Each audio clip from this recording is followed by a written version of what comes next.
Poullaouen. Pentre yng nghanol rhanbarth Finister, poblogaeth 600 o bobl.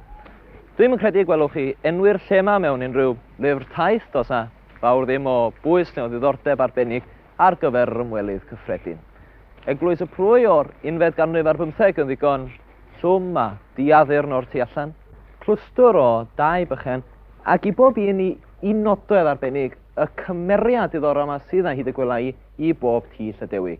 Yr adeiladau cadarn yma wedi i codi o'r wenithfaen leol ac yn amlach na pheidio sypiau o flodau o boti'r drws.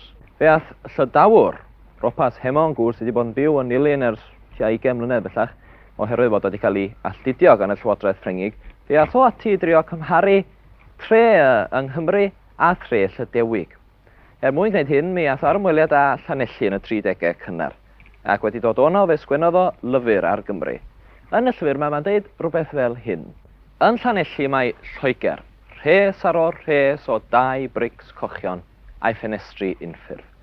Rwy'n rhyfeddu at diffyg chwaith i hadeiladau. Sut mae esbonio'r gwahaniaeth yma rhyngo ni a'n brodyr y Cymru? Tybed nad ydyn nhw yn synhwyro ar glist a ninnau ar llygad. Y Cymro ar glist, y Llydawr ar llygad. Ond yma ym Poullaouen, mae prydferthwch y lle yn taro dyn trosodd a thro.